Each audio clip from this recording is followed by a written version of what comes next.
이번 강의에서는 제조기업에게 꼭 맞는 정부지원사업 활용법에 대해서 알아보겠습니다. 오늘 목차입니다. 제조기업에게 꼭 맞는 정부지원사업 활용법입니다. 첫 번째로는 제조기업 특화 정부지원사업 로드맵에 대해서 알아볼 텐데요. 첫 번째로는 로드맵 수립 전에 필수 체크 요소를 조금 알아볼 거고요. 두 번째로 제조기업을 위한 사업화 지원사업 추천 로드맵에 대해서 알아보겠습니다. 그리고 시기별 정부지원사업 활용 예시도 알아보겠습니다. 두 번째로는 제조기업의 정부지원자금 활용 방법입니다. 정부지원사업 자금의 성격이 어떻게 되는지, 그리고 자금별로 사용 가능한 비목은 어떻게 되는지, 그리고 업체 선정 노하우에 대해서 알아보는 시간을 가지겠습니다. 제조기업 특화 정부지원 사업 로드맵의 세 가지를 하나씩 알아보겠습니다. 우선 로드맵 수립 전 필수 체크 요소입니다. 우선 기본사항 체크입니다. 기본사항을 체크하실 때에는 사업자 업력과 업종, 소재지, 지분구조, 아이템 적합성과 중복수의 여부를 체크를 해주셔야 되는데요. 사업자 업력 같은 경우에는 크게는 7년이 넘어서는 창업지원 사업에 해당하시지 않게 되기 때문에 해당 업력을 조금 확인하시는 것이 필요하고요. 업종 같은 경우에는 현재 이 강의를 들으신 대표님들의 대부분이 우선 제조기업이기 때문에 제조기업과 관련해서 지원 사업을 확인하셔야 되고, 소재지와 지분구조, 아이템 적합성의 경우에는 어디 소재지에 따라서 또 신청하실 수 있는 지원 사업이 다르고, 지분구조에 따라서 자격 요건에 조금 차이가 있을 수 있고요. 아이템 적합성의 경우에는 이 지원 사업이 대표님의 아이템과 적합한지를 먼저 판단하시는 게 필요하다고 보시면 되겠고요. 이미 한 번 수혜받은 지원 사업인데 재신청이 가능하신지 이런 등등의 중복수의 여부를 기본적으로 체크해 주시는 것이 필요하겠습니다. 두 번째로는 창업기업 확인서입니다. 창업기업 확인서 같은 경우에는 창업기업 확인 시스템이라는 것이 있는데요. 창업기업 같은 경우엔 창업 지원 사업에 해당하시는 기업들은 필수로 받으셔야 되는 것이기 때문에 창업 패키지 같은 경우에는 해당 확인서를 꼭 발급을 먼저 확인해 주시는 것이 필요하겠습니다. 그리고 중소기업 확인서 같은 경우에는 중소기업을 지원해주는 지원 사업들이 있는데요. 중소기업 지원 사업 같은 경우에는 중소기업 확인서를 발급을 받고 내셔야 되는 경우가 있기 때문에 중소기업 현황 정보 시스템에 들어가셔서 중소기업 발급을 먼저 받으시는 것을 추천해 드리겠습니다. 중소기업 확인서의 경우에는 이 바우처 종류에 따라서 각각의 조건부로 필요한 형태라고 보시면 되겠고요. 창업 패키지에서는 창업기업 확인서는 필수로 필요한 것이니 꼭 챙겨주셔라 라는 것이 이 세 가지 필수 체크 요소라고 보시면 되겠습니다. 우선 우리 제조기업을 위한 사업화 지원 사업 추천 로드맵입니다. 사업자 등록 전에 예비 단계라고 하는데요. 이 예비 단계에서 신청해 보실 수 있는 지원 사업은 크게 두 가지가 있습니다. 먼저는 예비 창업 패키지고요. 두 번째로는 창업 중심 대학입니다. 해당 두 가지 사업을 먼저 사업자 등록 전에 신청을 하시는 것을 추천을 드리는데, 보통 사업을 하시려고 하는 창업가 분들이 먼저 사업자 등록증을 내는 경우가 거의 대다수입니다. 제가 만나봤을 때는 90% 이상이었는데요. 먼저 사업자를 내지 마시고 그 전에 정부에서 지원해주는 최대 1억을 지원해주는 예비 창업 패키지부터 먼저 신청하신 다음에 선정하신 후에 사업자 등록증을 내시는 것을 저는 조금 더 추천드리는 방안이라고 보시면 되겠습니다. 그리고 초기 방안입니다. 초기 단계에서는 창업한 지 3년 이내를 초기 단계라고 말을 하는데요. 초기 단계에서 추천하는 패키지에는 초기 창업 패키지가 있고요. 청년인 경우에는 청년 창업 사관학교가 있고, 창업중심대학 초기 창업 패키지도 연관해서 신청해 보시면 좋겠습니다.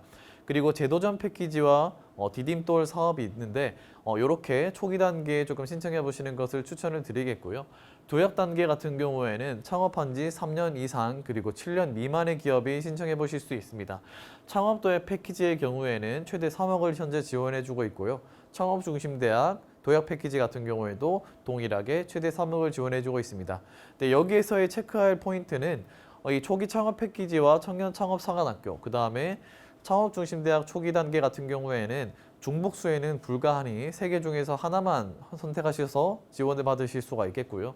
도약 단계에서 같은 경우에도 마찬가지로 이 2가지 사업 중에서 둘 다 선정이 되어도 한 가지만 선택해서 수혜를 받으실 수 있다는 것이 챙겨야 해야 될 포인트라고 보시면 되겠습니다. 그리고 창업을 하신 후에 7년 미만까지 신청하실 수 있는 지원 사업인데요. 크게는 에코 스타트업이 있고 혁신 창업 패키지가 있습니다. 이 혁신 창업 패키지에서는 또 3가지 종류가 있는데 비대면 스타트업 육성 사업과 소부장 그리고 신산업 분야가 있습니다. 따라서 해당 지원 사업들은 이 초기 창업과 도약 단계에서의 여러 가지 지원 중복이 가능한 형태가 있기 때문에 각기 신청하시면서 중복수혜도 해보시는 것을 추천해 드리겠는데, 이 중복수혜의 개념은 연마다 동일하게 1년 안에 3, 4개 할 수 있는 형태는 아니고요. 1년에 1개씩이 굵직굵직한 사업화 자금이나 연구개발 자금을 받을 수 있다라고 로드맵을 생각해 주시는 것이 좋겠습니다. 그리고 바우처 분야입니다. 바우처 분야 같은 경우에는 제조 바우처와 수출 바우처, 그리고 비대면 바우처, 클라우드 바우처가 있는데요. 이 4가지 바우처를 먼저 신청해 보시는 걸 추천을 드리겠고, 이 로드맵대로 조금 익숙해지시면서 정부 지원 사업을 이렇게 수혜받으면 되겠구나라는 게 익숙해지시면 기타 바우처 사업, 연구개발 사업, 사업화 자금으로 확장해 나가시는 것을 추천을 드리겠습니다. 그리고 디딤돌 연구개발 사업을 제가 중간에 넣어뒀는데요. 디딤돌 연구개발 사업은 연구개발 사업을 준비하시는 제조기업분들이 가장 먼저 시도하기 좋은 연구개발 사업이라고 보시면 되겠습니다. 따라서 디딤돌이 먼저 선정을 해보시면서 이후에 전략형 연구개발 사업이나 팁스 연구개발 사업 이렇게 확장해 나가셔서 순서대로 받아보시는 것을 추천을 드리겠습니다. 시기별로 정부 지원 사업 활용 예시입니다. 우선은 시기별로 확인을 하셨을 땐 예비 창업 시기와 업력 3년 이내, 그리고 업력 3년에서 7년 차, 업력 7년 이내로 확인하실 수가 있는데, 이후로 확인하실 수가 있는데요. 예비 창업 단계에서 보시면 각종 창업 교육과 멘토링, 활동비 지원이 많이 있기 때문에 예비 창업 단계에 해당하시는 분들이라고 하면 추천을 드리겠고요.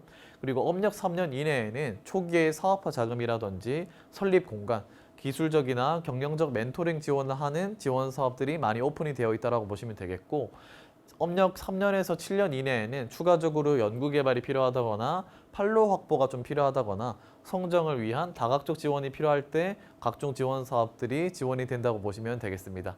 그리고 업력이 7년이 넘어갔을 경우에는 개발 제품의 라인업들을 구축을 하게 되고 대량 생산 체제를 구축하거나 시장 정책에 필요한 여러 가지 사업들을 자금을 지원하는 형태라고 보시면 되겠습니다. 하나씩 조금 살펴볼 텐데요. 이 예비 창업 시기에서는 각종 여러 가지 지원 사업들의 순서가 있지만 가장 먼저 신청하고 지원을 하게 되는 단계라고 보시면 되겠습니다. 제가 예시를 가지고 왔는데, 예비 창업자가 있을 경우에는 여러 가지 실전 창업 교육 지원들이 많이 있기 때문에 사업화 자금을 확보하시면서 사업에 대한 이 노하우를 습득하시는 것이 중요하다고 보시면 되겠는데요.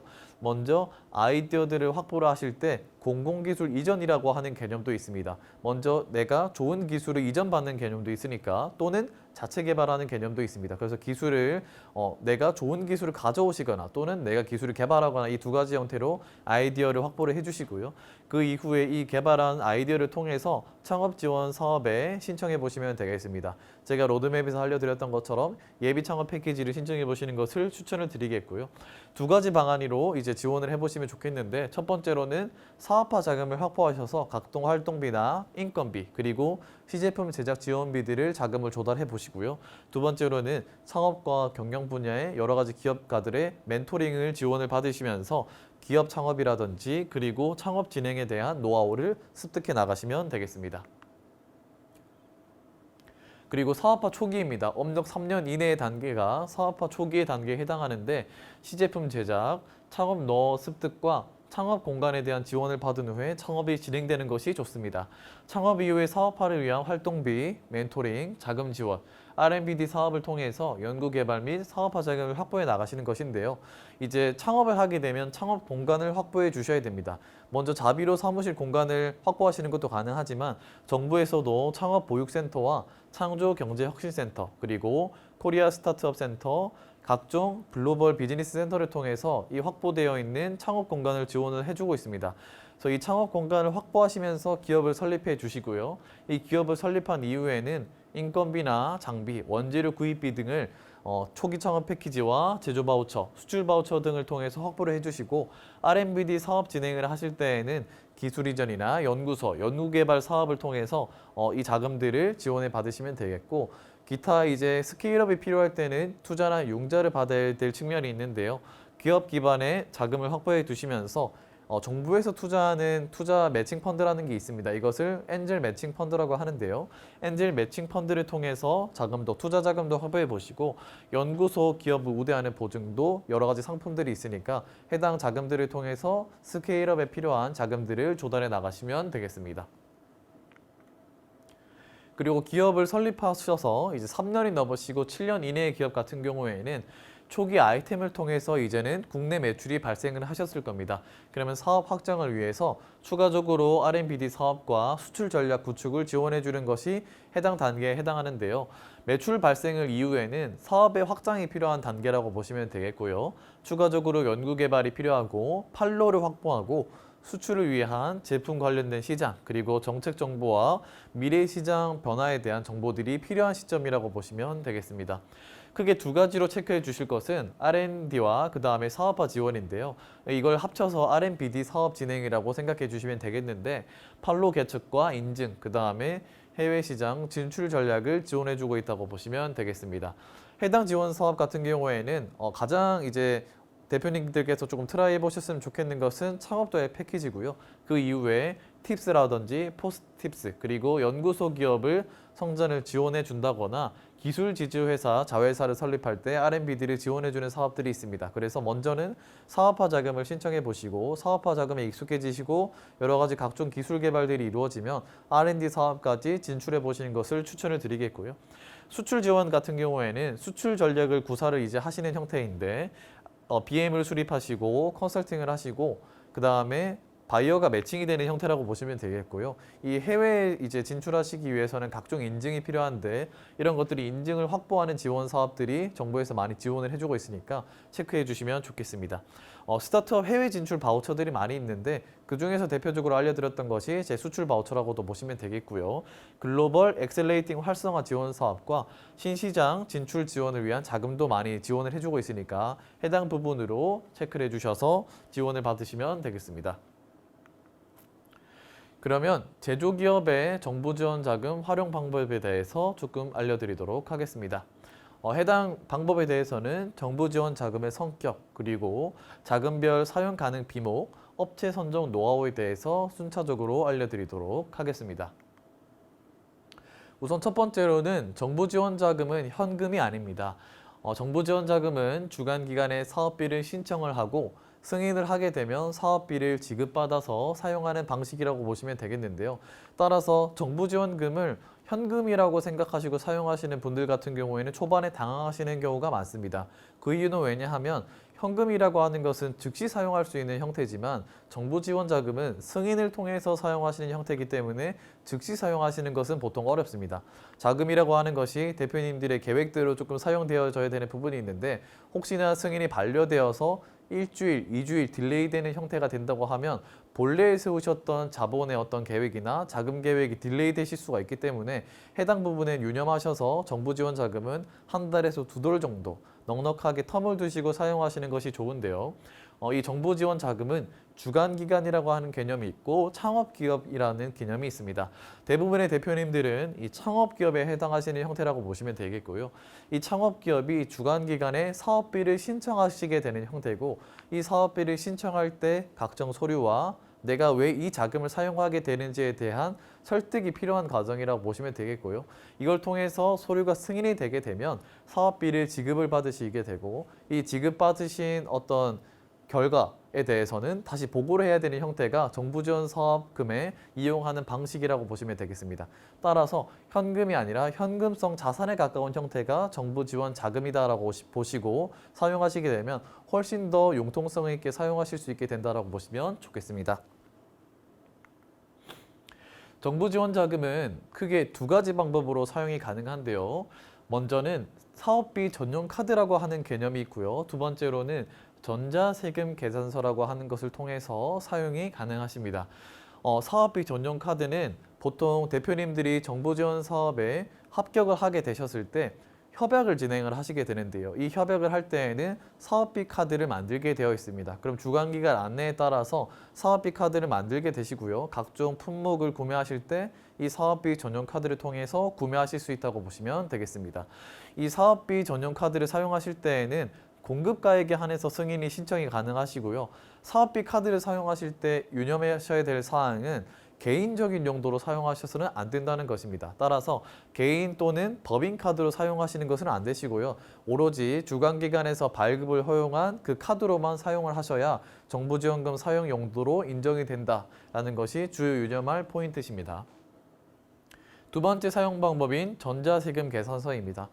전자세금 계산서는 보통 적격 증빙 중에 하나라고 보시면 되겠는데 특히나 외주 용역을 진행하실 때 전자세금 계산서의 거래가 자주 이루어진다고 보시면 되겠고요. 오히려 현실적으로 실질적으로 사용되는 것들의 형태를 보게 되면 사업비 전용 카드보다는 전자세금 계산서를 통한 거래가 훨씬 더 많이 일어나고 있다고 보시면 되겠고요. 이 전자세금 계산서를 공급을 받으신 후에 공급가액에 한해서 정부 이 주간기관에게 지급 신청을 하시는 형태가 전자세금 계산서를 통해서 신청하시는 형태라고 보시면 되겠습니다. 따라서 이 두 가지의 포인트에서 두 가지 방법 모두 부가세는 창업자가 직접 부담하기 때문에 공급가액에 부가세까지 지원이 되는 것은 아니다라고 체크해 주시면 되겠습니다. 자, 그렇다면 부가세 지원을 받지 못한다고 했을 때 가장 알차게 쓸 수 있는 방법 중에 하나는 인건비로 사용하시는 형태인데요. 인건비로 사용하게 될 때에는 정부지원금에서 부가세가 발생하지 않습니다. 그래서 다만 인건비로 사용했을 때에는 부가세가 발생하지 않기 때문에 추가적인 현금 부담이 줄어들 수 있다는 것이 장점이라고 보시면 되겠는데요. 하나 노하우는 4대 보험의 경우에는 자격이 충족이 되는 경우에 두루누리라고 하는 4대 보험료 지원 사업이 있습니다. 그래서 이 4대 보험료까지 지원을 받으시게 되면 인건비를 최대한 절감할 수 있는 형태로 지원을 받으실 수 있으니까 이 사업화 자금이나 연구개발 자금, 각종 지원 자금을 받으셨을 때 인건비로도 활용하시는 것을 추천을 드리겠고요. 특히나 이 인건비를 사용했을 때 유념해야 되는 포인트는 인건비 사용 시에 인건비 지원이 안 되는 분들을 먼저 살펴보셔야 된다는 겁니다. 혹여나 바로 친인척을 만약에 고용했다거나 인건비 지원이 안 되는 분들을 고용하게 되면 이미 지급은 했는데 인건비 지원이 안 됐을 경우에 당황하시는 경우가 종종 있기 때문에 먼저는 인건비 사용 전에 친인척이 고용이 되는지 또는 이 사람이 인건비 지원에 해당하시는 분인지 또는 이중보험 여부에 대해서도 지원을 받을 수 있는지 등등 인건비 유의사항을 먼저 확인하시고 정부지원금을 인건비로 사용하셔야 크게 탈의 없이 사용하실 수 있다고 보시면 되겠습니다. 네 번째로는 언제나 서류를 챙기고 남기는 버릇을 들이는 것이 정부지원 사업을 활용하실 때에는 매우 중요한 형태다라고 보시면 되겠는데요.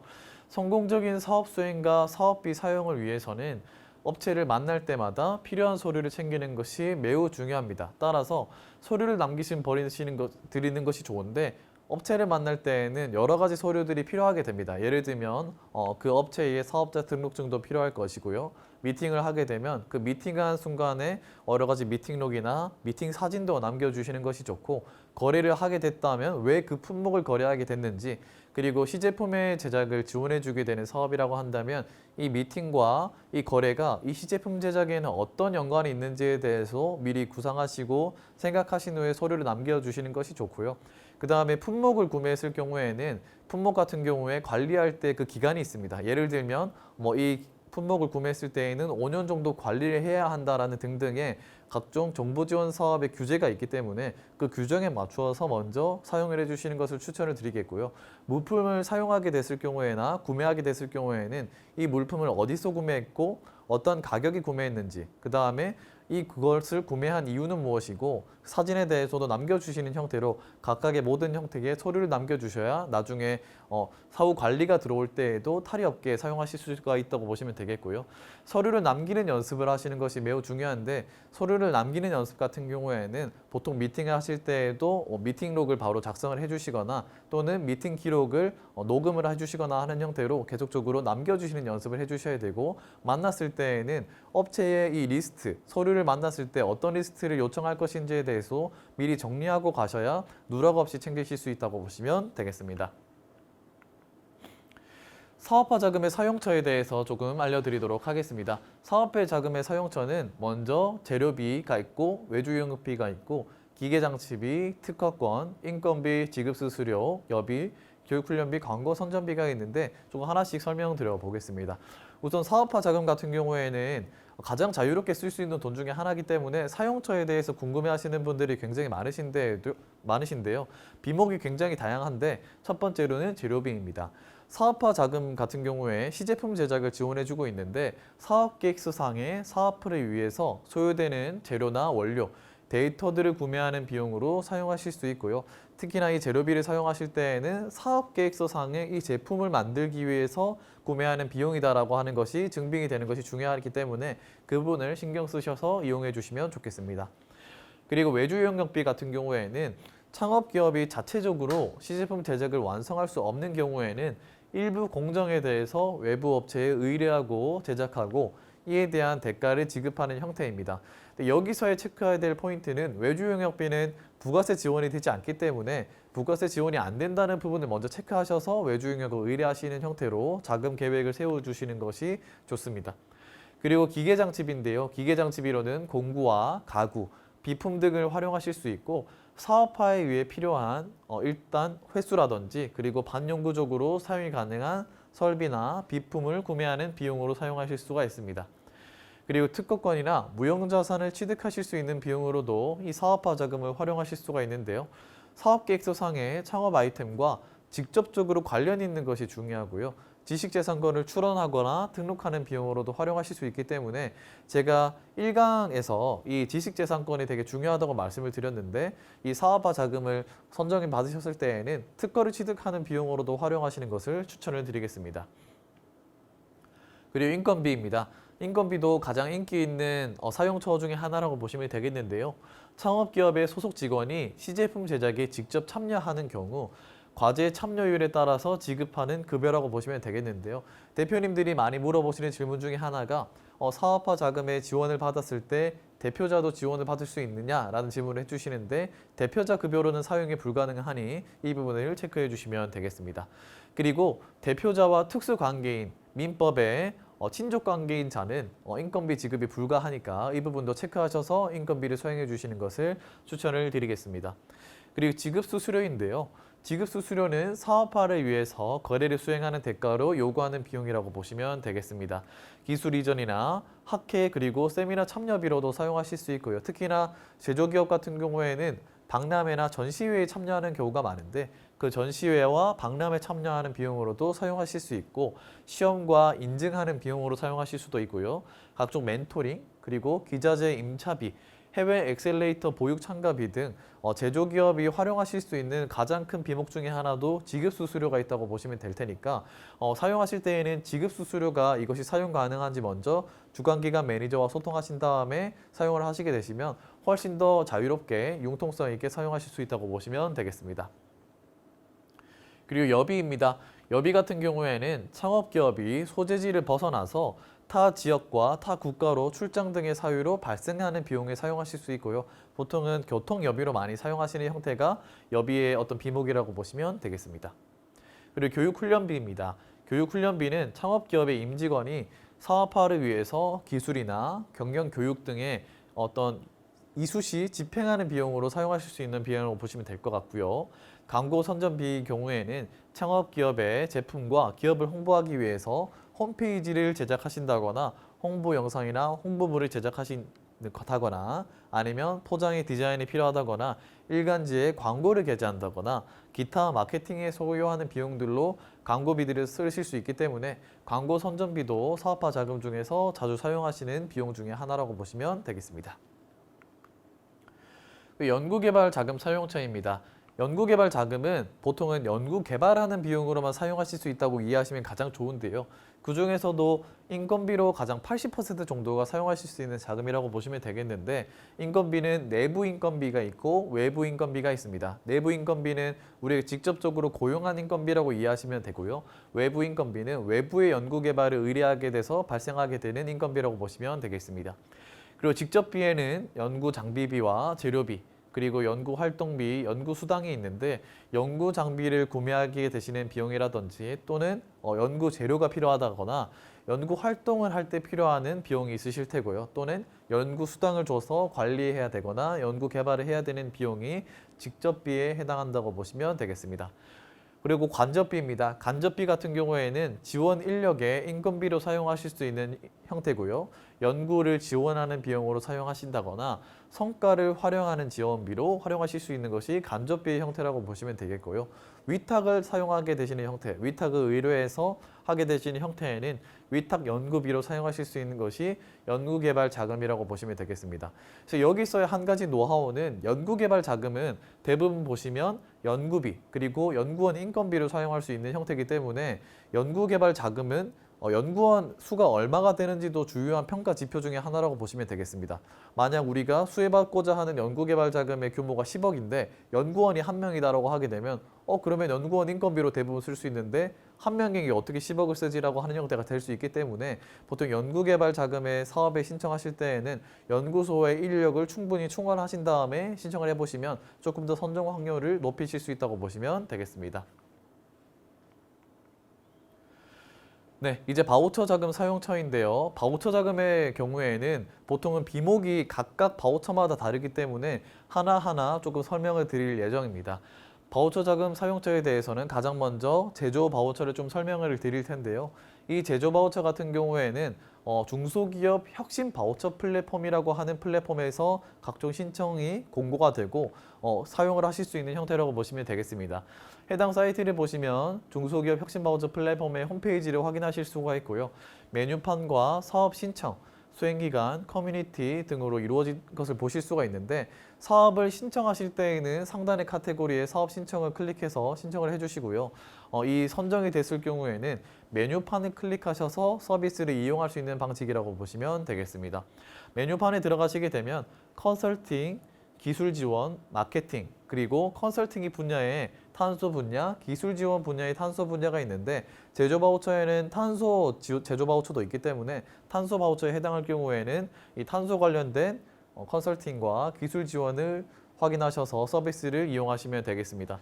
각각 보시면 건별 협의인 어떤 서비스들도 있고 금액이 정해져 있는 서비스들도 있는데요. 만약 제조 바우처가 5천만 원 수혜를 받으셨다고 할 경우에는 그 5천만 원 한도 안에서 메뉴판의 서비스들을 골라가시면서 이용하시는 형태가 제조 바우처를 이용할 수 있는 방법이라고 보시면 되겠습니다. 그럼 분야별로 세부 지원 프로그램을 조금 알려드릴 텐데요. 제조 바우처의 분야별 프로그램은 컨설팅과 기술 지원, 마케팅 분야로 나뉘어진다고 보시면 되겠고요. 기술, 경영, 전략에 대해서 조금 살펴보시면 생산 관리와 품질 관리, 그리고 기술 사업화 전략, 노무나, 인사, 그리고 조직, 세무, 재무, 회계, 경영 전략, 부서 개전이나 여러 가지 영업 전략에 대해서 한도가 1,500만 원이라고 보시면 되겠습니다. 따라서 컨설팅에서 경영 기술 전략에 사용한다고 했을 경우에는 5천만 원을 받으셨더라도 5천만 원 다 사용하실 수 있는 형태는 아니고요. 이 카테고리에 한해서는 1,500만 원에 한해서 사용할 수 있다고 이해하시면 되겠습니다. 컨설팅의 두 번째로는 스마트 공장 추진 전략이 있는데요. 스마트 공장을 진단한다거나 실용화하거나 활성화하고 고도화하는 전략 수립을 위한 컨설팅을 받으시는데 1,500만 원을 사용하실 수 있고 여러 가지 산업 안전에 대한 컨설팅이 있는데요. 안전보건 및 규제 대응 컨설팅입니다. 산업 안전과 노동법에 대응하고 화학물질 관리나 대응, 지식재산권 분쟁 등에 대해서 컨설팅을 의뢰하실 때 최대 1,500만 원 한도 내에서 활용하실 수가 있고요. 융복합 이제 제조 관련해서 컨설팅을 받고 싶으신 분들 같은 경우에는 그 적합도를 분석한다거나 협업 계획서를 작성하고 협업 승인을 지원받는 데에 대한 컨설팅 비용으로 최대 2천만 원을 사용하실 수가 있습니다. 그리고 요즘에는 ESG 컨설팅이 많이 활성화되고 있는 상태인데요. ESG에 대한 수준을 진단을 받으시거나 공급망에 대해서 컨설팅을 받고 싶다 또는 ESG 관련된 인증을 희망하시는 분들 같은 경우에는 최대 한도 2천만 원 한해서 ESG 컨설팅을 사용하실 수 있고요. 시제품 제작과 관련해서 이제 사용하실 수 있는 형태인데 기술 지원에 대한 파트를 조금 살펴보시면 각각의 시제품뿐만이 아니라 시스템 개발과 기술 이전 그리고 제품 시험 인증에 대해서도 활용하실 수 있는 형태라고 보시면 되겠습니다. 시제품 제작을 조금 살펴볼 텐데요. 시제품 제작 같은 경우에는 디자인 목업과 제품 형상 구현이 가능하고 시제품을 제작 설계하는 곳에 대해서도 기술 지원을 받으실 수가 있습니다. 그래서 기술 지원 대한 이 시제품 제작에 대한 부분이 최대 한도가 3천만 원으로 가장 큰 영역을 차지하고 있다고 보시면 되겠고요. 그리고 기술 이전과 지재권 획득입니다. 기술 이전에 필요한 기술료 지원이라든지 지식재산권 획득에 대해서도 활용하실 수 있고 제품 시험과 인증에 대해서도 하드웨어나 소프트웨어에 관련된 시험과 인증 두 가지 모두 사용하실 수 있다고 보시면 되겠습니다. 그리고 제조기업 같은 경우에는 마케팅에 취약한 부분이 있는데 마케팅에 대한 부분에 대해서는 디자인 개선과 브랜드 지원 그리고 홍보 지원으로 사용하실 수가 있는데요. 디자인 개선에 대해서는 제품 디자인을 하시거나 포장 디자인을 하시는 데 사용하실 수가 있고요. 브랜드 지원에 대해서는 CI 디자인 개발이나 BI 개발 그리고 브랜드 스토리나 브랜드 슬로건 등으로 브랜드를 지원받으실 수 있고 홍보 지원에 대해서는 온라인 광고라든지 오프라인 광고를 모두 지원하실 수 있기 때문에 사실상 제조업에 필요한 모든 어떤 지원 사업들을 활용할 수 있는 형태로 구성이 되어 있기 때문에 제조기업이라고 한다면 상반기나 하반기에 뜨는 이 제조 바우처를 신청하셔서 최대 5천만 원 한도 내에 사용해 보시는 것을 추천을 드리겠습니다. 두 번째로는 수출 바우처입니다. 해당 바우처 사이트가 수출 바우처의 바우처 사이트라고 보시면 되겠는데요. 정식적인 명칭은 수출 지원 기반 활용 사업이라고 보시면 되겠습니다. 수출 바우처의 홈페이지에 들어가시면 상단 메뉴로 메뉴판과 사업 안내, 수행기간, 커뮤니티를 확인하실 수가 있는데요. 마찬가지로 제조 바우처에서도 메뉴판을 확인하실 수 있었는데 수출 바우처에서도 메뉴판을 확인하실 수가 있습니다. 메뉴판에 각각에 보시면 브랜드 개발 관리, 홍보 관리, 그리고 전시회, 조사나 일반 컨설팅, 법무, 세무, 회계 컨설팅, 역량 강화 교육, 그리고 각종 서류와 통번역, 디자인 개발, 홍보 영상 등 각종 서비스들을 확인하실 수 있는 것을 보실 수가 있는데요. 메뉴를 보시면 이미 상당히 많은 서비스들이 지원이 되고 있기 때문에 이 메뉴에서 받으신 수혜 금액에 한해서 이용하시면 되는 형태라고 보시면 되겠습니다. 수출 바우처를 활용할 수 있는 비목에 대해서 좀 설명을 드릴 텐데요. 먼저는 제일 좋은 것은 대표님들께서 메뉴판에 들어가 보시면서 어떤 서비스가 있는지 실제로 들어가 보시고 또 문의를 해보시는 것을 추천을 드리겠는데 이 비목에 대해서 좀 설명을 드리도록 하겠습니다. 서비스 메뉴판은 크게 지금 보시는 표와 같이 분류가 되어 있는데요. 내용에 대해서 조금 설명을 드리겠습니다. 조사와 일반 컨설팅 같은 경우에는 정보 조사를 한다든지 법무와 세무, 회계를 제외한 수출 관련된 일반 컨설팅을 지원하는 부분이라고 보시면 되겠는데요.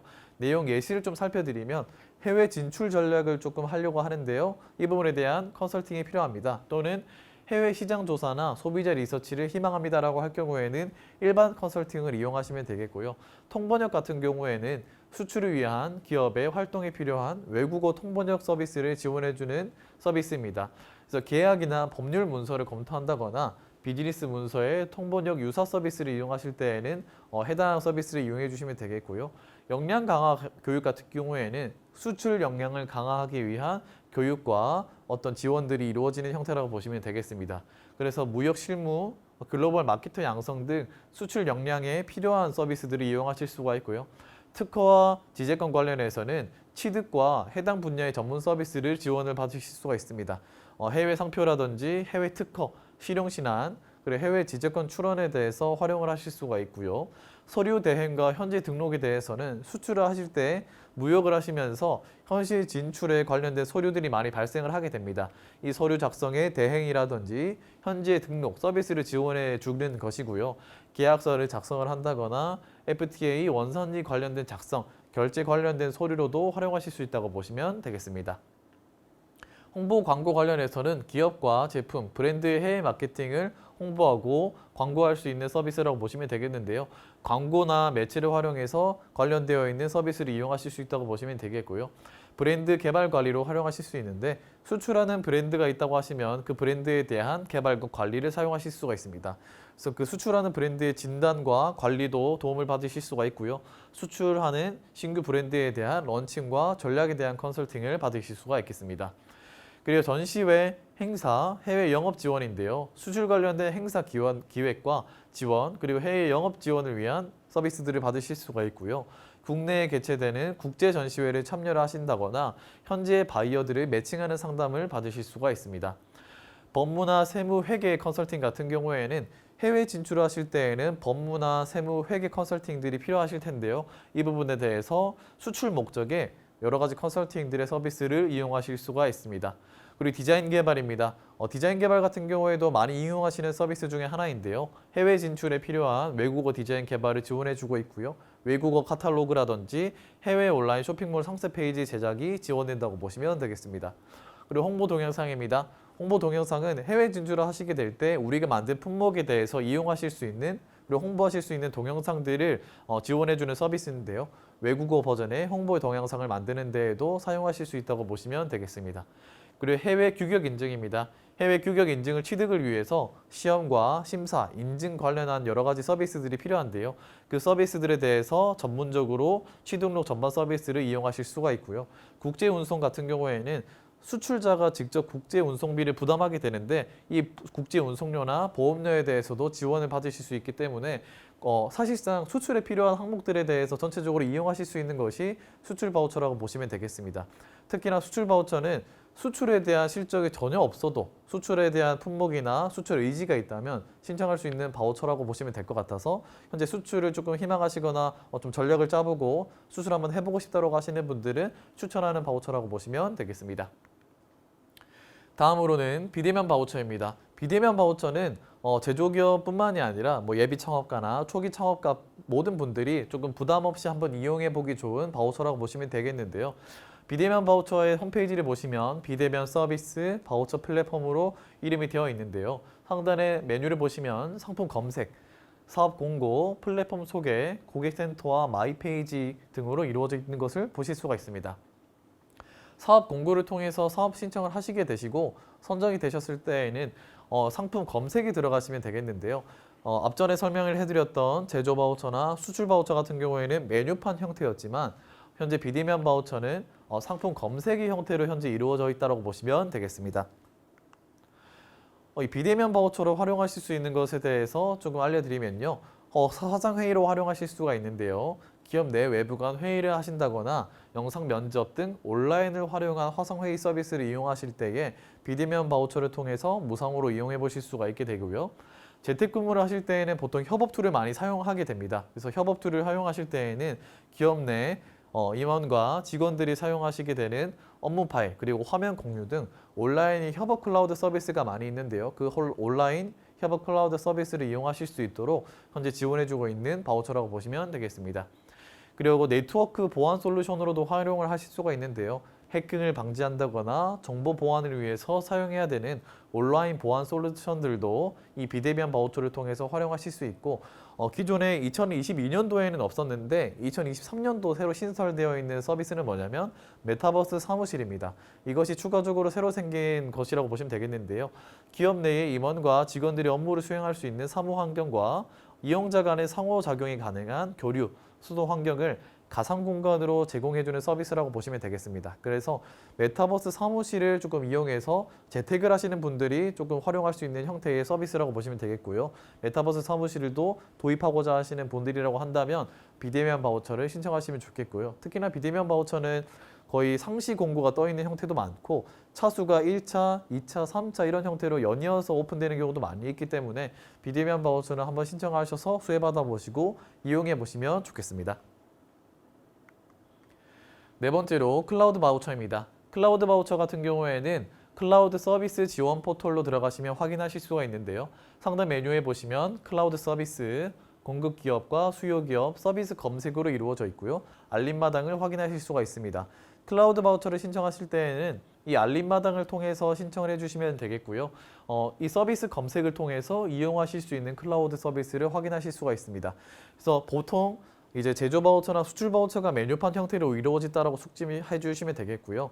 비대면 바우처와 클라우드 서비스 지원 포털은 서비스 검색 형태로 서비스를 이용할 수 있구나라는 형태로 구분해 주시면 되겠습니다.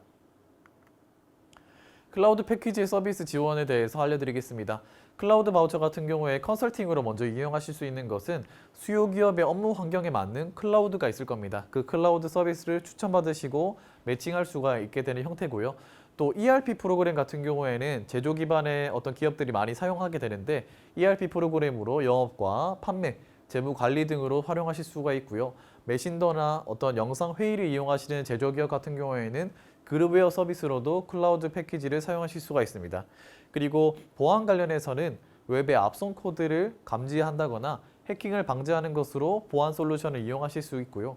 고객 관리 솔루션이 필요한 어떤 제조기업의 경우에는 CRM으로도 클라우드 서비스를 이용하실 수 있다고 보시면 되겠습니다. 그리고 수요 기업에 맞춤 데이터를 이관한다거나 이용자 환경 설정 그리고 교육이 이루어지는 클라우드 전환을 하게 될 경우에는 전환 지원을 받으실 수가 있겠고요. 그리고 인공지능 활용 서비스 같은 경우에는 어떤 감성을 분석한다거나 아니면 자기소개서 기반의 면접을 질문을 생성한다거나 각종 변환 그리고 사투리 변환, 고객 만족도 분석, 챗봇, 문서 요약 등 각종 분야에 있어서 인공지능을 활용하고 싶다라고 하는 서비스로도 클라우드 서비스를 이용하실 수 있으니까 클라우드 바우처를 신청하신 후에 먼저 서비스 검색을 보시면서 제조기업에 해당하는 이용 서비스를 클릭하시고 신청해 보시면 좋겠습니다. 그렇다면 이제 업체, 이 바우처나 각종 사업화 자금이나 연구개발 자금을 조금 확인해 보셨는데요. 업체는 어떻게 선정하는 것이 좋은가에 대해서 조금 활용해 보겠습니다.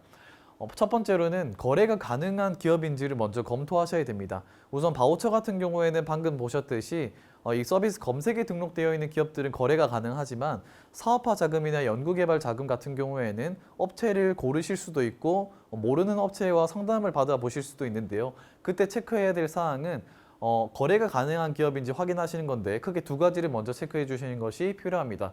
우선은 프리랜서는 거래를 하실 수가 없고요. 창업기업 대표자가 재직 중인 기업 등 거래 불가능한 조건이 있는데 그 거래 불가능한 조건을 먼저 확인하시는 것을 추천을 드리겠습니다. 그리고 당해 연도에 동일 사업에 선정되어 있는 창업기업과는 거래가 불가능합니다. 예를 들면 지금 보시는 대표님께서 초기 창업 패키지에 합격하셨다고 하면 초기 창업 패키지에 합격한 다른 제조기업과는 서로 거래가 불가능하니까 이 부분에 대해서 조건을 체크해 주시고요. 창업기업 대표자가 현재 재직을 했다거나 재직했던 기업과는 거래가 불가능한 조건이 있으니 해당 부분도 참고하셔서 사용을 하시는 것이 좋겠습니다. 두 번째, 업력이 1년이 넘고 경험이 있는 외주 경력자를 선택하시는 것을 추천을 드리겠습니다.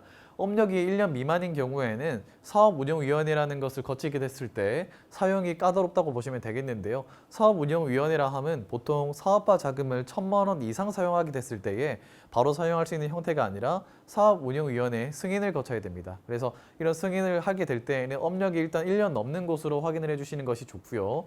정부 지원 사업 경험이 있어서 서류를 잘 챙겨줄 수 있는 외주 경력자를 선택해 주시는 것이 좋습니다.